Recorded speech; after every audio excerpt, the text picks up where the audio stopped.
Hewan besar apa yang kalian atau keluarga atau tetangga kalian pernah pelihara? Kuda, sapi, atau kadal?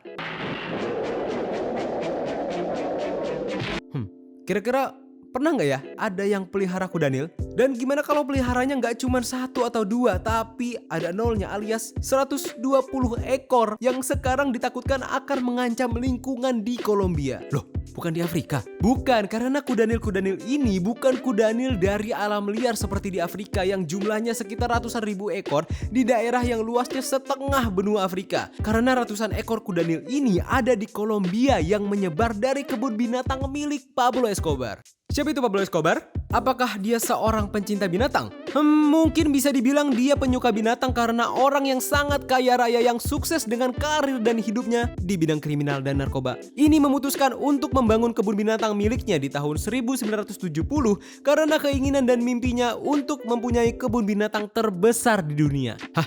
Emangnya dia sekaya apa? Ya karena kesuksesannya di bidang kriminal dan narkoba, kekayaan bandar narkoba terkaya di dunia ini kurang lebih mencapai 25 hingga 30 miliar US dollar. Coba hitung sendiri deh berapa rupiah. Jadi ya pasti sanggup lah buat dia bikin kebun binatang sendiri. Ditambah juragan kriminal mah nggak perlu ngurus surat ini surat itu. Alhasil kebun binatang seluas 7.000 hektar alias 70 juta meter persegi ini berisi ratusan hewan dari seluruh dunia, termasuk kudanil yang kita bahas ini. Pablo mungkin bukan biang kerok dari masalah lingkungan ini karena awalnya kebun binatang Pablo ini cuma punya 4 kudanil, yaitu 1 jantan dan 3 betina. Sampai sini emang gak ada masalah, kebun binatang ini terus berjalan dengan uang haram hasil usaha Pablo. Dan bahkan kebun binatang ini dibuka untuk umum secara gratis. Hingga akhirnya ia meninggal di tahun 1993 karena baku tembak. Dari sinilah kerajaan narkoba ini perlahan runtuh dan kebun binatang impian Pablo Escobar ini disita pihak berwenang Kolombia. Hewan-hewan di kebun binatang ini akhirnya ada yang mati dan ada yang dipindahkan ke berbagai tempat kecuali kudanil. Hewan yang terlihat lucu, imut, menggemaskan seperti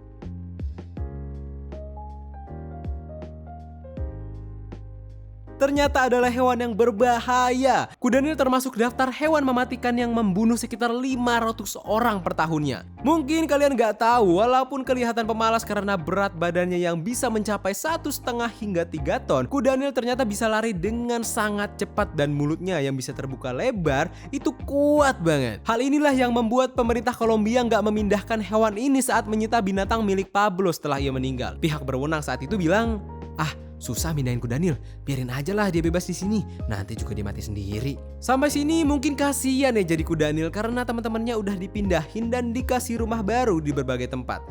Kudanil ini malah ditinggalin gitu aja. Terus kenapa tadi bisa jadi 120 ekor? Ini dia masalahnya. Keputusan membiarkan kudanil Pablo di tempat ini ternyata jadi masalah baru. Kudanil yang awalnya berjumlah 4 ekor, sekarang malah jadi berkali-kali lipat. Jangan kira kudanil kayak manusia yang punya satu pasangan itu cukup. Wait a minute.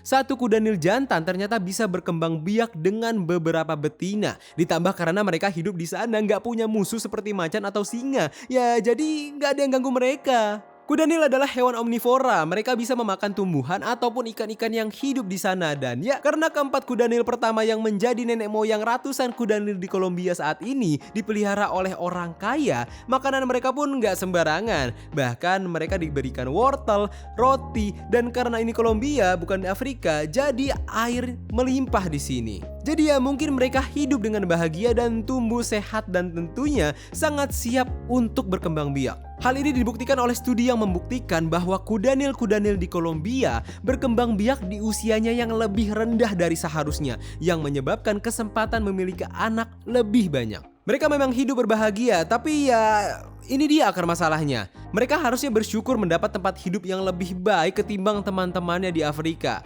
Tapi 4 kudanil ini malah jadi awal masalah lingkungan buat Kolombia. Nah, masalahnya apa tuh? Karena jumlahnya yang bertambah banyak, kudanil-kudanil ini berusaha keluar dari tempat sempitnya dan memperluas wilayahnya. Hal ini disadari oleh pemerintah dan memutuskan untuk memagari kawasan kudanil ini hidup. Tapi ya Pagar kawat dengan pondasi batu yang diharapkan gak akan melukai kuda Nil ini jadi kerasa gampang dirusak. Dan kuda Nil pun menyebar ke berbagai kawasan dan yang pasti mereka menyebar melalui berbagai saluran air dan saat ini beberapa kelompok mereka sudah bertempat tinggal di Sungai Magdalena, sebuah sungai besar yang menjadi sumber kehidupan masyarakat dan rumah bagi banyak hewan yang terancam punah. Kuda Nil ini menyebabkan kualitas air di sungai-sungai tempat mereka berada menjadi menurun. Akibatnya banyak ikan mati dan berbagai burung yang memakan ikan pun kekurangan makanan untuk bertahan hidup. Dan seperti yang kita tahu karena sudah pernah disebutkan di video ini, Kolombia termasuk negara mega biodiversitas alias negara yang memiliki keanekaragaman hayati yang banyak banget. Dan di Sungai Magdalena ini, berbagai jenis tumbuhan dan hewan langka bahkan terancam punah bertahan hidup di sungai ini. Populasi kuda Nil yang bertambah banyak ditakutkan akan mengganggu populasi seperti buaya, kura-kura, dan manate. Ya bukan karena mereka makan kura-kura atau makan buaya, tapi ya karena mereka makannya banyak dan apa aja dimakan. Kalau gitu terus, hewan lain mau makan apa? Walaupun bisa juga sih mereka makan buaya. Cerita pahitnya, seorang nelayan bercerita kalau ia sekarang hanya bisa menangkap setengah jumlah ikan dari yang biasanya mereka tangkap. Hal ini karena semakin banyaknya kuda Nil di Sungai Magdalena. Suatu malam ketika ia menangkap ikan, kuda Nil menyerang perahunya dan merusaknya. Untungnya ia selamat. Dia pikir ini sekali seumur hidupnya, tapi ternyata dia harus merasakan diserang kuda Nil untuk kedua kalinya. Hal ini membuat ia semakin kesulitan untuk mencari ikan di sungai ini. Seorang nelayan lain juga pernah bercerita kalau dia pernah dikejar oleh seekor kuda Nil dewasa dan kemudian dia digigit dan dilempar ke atas oleh mulut kuda Nil yang besar itu. Untungnya gigitannya seperti gigitan kuda Nil ke anaknya alias nggak menembus badannya, dan untungnya lagi teman-temannya langsung membawanya ke rumah sakit saat itu. Walaupun jarak rumah sakit dari tempat kejadian sekitar 100 km lebih. Dan parahnya lagi, kuda Nil gak cuma ganggu nelayan, tapi juga meluncur masuk ke daerah tempat tinggal warga dan bahkan pernah dilaporkan membunuh kawanan sapi. Karena kekuatan dan kekuasaannya mencari makan dan menjaga kawanannya, kuda Nil anti merasa terganggu dan ya terus berkembang biak hingga di tahun 2022 ditemukan kuda Nil yang hidup di Kolombia di daerah yang jaraknya sekitar 370 km jauhnya dari kebun binatang tempat awal 4 nenek moyang mereka berasal. Hal yang ditakutkan lagi, kalau nggak ada upaya pengaturan perkembangbiakan kuda Nil ini, ditakutkan jumlah kuda Nil di Kolombia mencapai 1.400 ekor di tahun 2030-an. Terus gimana cara nanganinnya? Cara yang paling memungkinkan untuk mencegah mimpi buruk dari dampak kuda Nil ini ya antara ditembak mati atau disterilisasi alias dimandulin biar nggak bisa beranak lagi. Tapi Badan Lingkungan di Kolombia sudah pernah mencoba cara sterilisasi sekitar tahun 2000-an, tapi cara itu ternyata susah. Target awal waktu itu adalah sekuda Nil, bukan seorang. Sekuda Nil betina yang beratnya hampir 2 ton. Ketika sudah berhasil dibius, para ahli saat itu justru kesulitan untuk mencari di mana organ reproduksi yang harus disterilisasi. Lalu di tahun 2009, seorang ahli berhasil melakukan kebiri kuda Nil.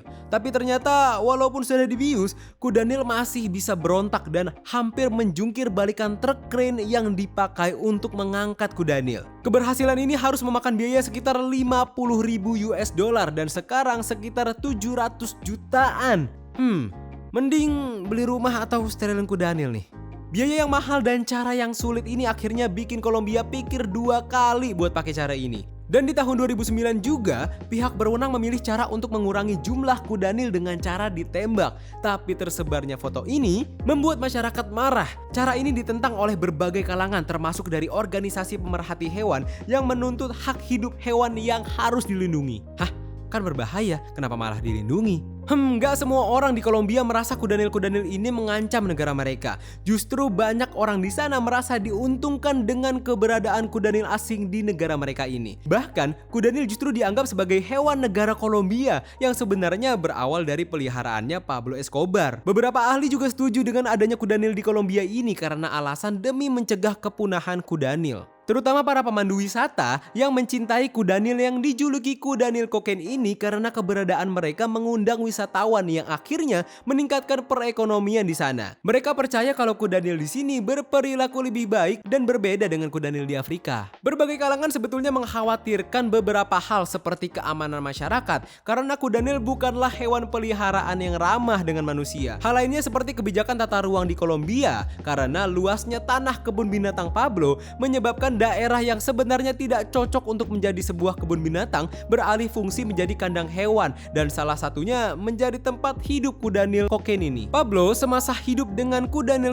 pendatang ini menjadikan pandangan kuda Nil sebagai hewan yang melambangkan kekuasaan dan kekayaan. Salah satu tujuan ia akhirnya membuka kebun binatang miliknya secara gratis adalah agar ia dipandang di masyarakat termasuk untuk menunjukkan kuda Nilnya. Sampai sekarang hal tersebut membuat kuda Nil kokain menjadi hewan yang diperjualbelikan secara ilegal di pasar gelap. Diperkirakan harga untuk satu ekor anak kuda Nil sekitar 1.800 US dollar atau sekarang sekitar 27 jutaan rupiah. Hah, siapa yang mau beli? Ya, beberapa orang kaya yang memiliki pandangan terhadap kuda Nil seperti Pablo Escobar mungkin mau beli kuda Nil. Tapi kalian kayaknya harus pikir 2 kali dan jangan asal beli kuda Nil. Karena mungkin kalau masih sebesar ini lucu dan muat di rumah kalian. Tapi gimana kalau udah gede? Aduh, ada-ada aja emang Om Pablo ini. Dia yang pelihara, satu negara yang ngurus kuda Nilnya. Jadi mulai dari sekarang coba dipikirin dulu kalau kalian mau pelihara hewan yang sebetulnya bukan hewan peliharaan. Jangan sampai kejadian kayak kuda Nil kokain ini. Terima kasih banyak sudah menonton video kali ini dan masih banyak kuda Nil video-video lainnya di channel ini yang bisa kalian tonton. Ferdian pamit, jumpa lagi kita di video lainnya.